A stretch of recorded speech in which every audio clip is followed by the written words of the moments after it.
बिहारमधील अलीनगरच्या राजकारणात एक नवं पर्व सुरू होणार आहे।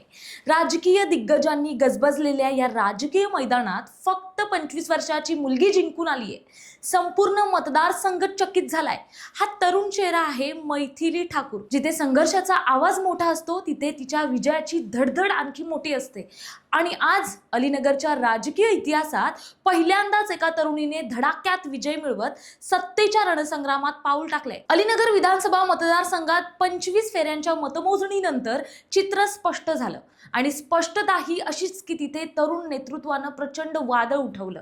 भाजपच्या मैथिली ठाकूर हिने तब्बल 84,915 मतं मिळवत सर्वांचं गणित आणि आखाडे मोडीत काढले। आरजेडीच्या विनोद मिश्रा यांना 73,185 मतांवर समाधान मानावं लागलं। परिणामी त्यांचा 11,730 मतांनी पराभव झाला। अलीनगरच्या मतदारांनी या निवडणुकीत कक्षाच बदलून टाकल्या। परंपरागत नेत्यांची आणि वर्षानुवर्ष असलेली मक्तेदारी मोडीत काढली।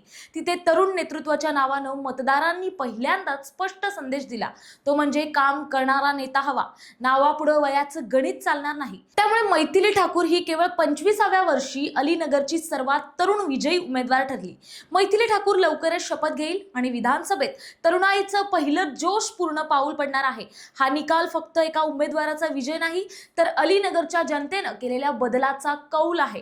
जुने राजकीय ढाचे, परंपरा आणि जातीय समीकरणांवर अवलंबून राहणाऱ्यांना या निकालाने नव्या पिढीला संधी दिली तर ती इतिहास बदलते असा संदेश दिलाय। राजकारणात आता वय नव्हे तर दृष्टिकोन महत्त्वाचा ठरतोय आणि मैथिली ठाकूरला विजयी करत अलीनगरने ते सिद्ध करून दाखवले। 25 वर्षाच्या मैथिली ठाकूर या तरुण खांद्यावर आता अलीनगरचा विश्वास आहे आणि पुढचं पान लिहिण्याची जबाबदारीही। हा विजय फक्त राजकीय नाही तर तो बदलाचा नारा आहे। त्यामुळे अलीनगर वासीय म्हणतोय आता नेतृत्व नवं आणि भविष्यही नवं। तुम्हाला काय वाटतं मैथिली ठाकूर बद्दल यावर आम्हाला कमेंट्स मध्ये नक्की कळवा आणि अशाच नवनवीन व्हिडिओ पाहण्यासाठी पाहत रहा प्रहार न्यूज लाईव्ह।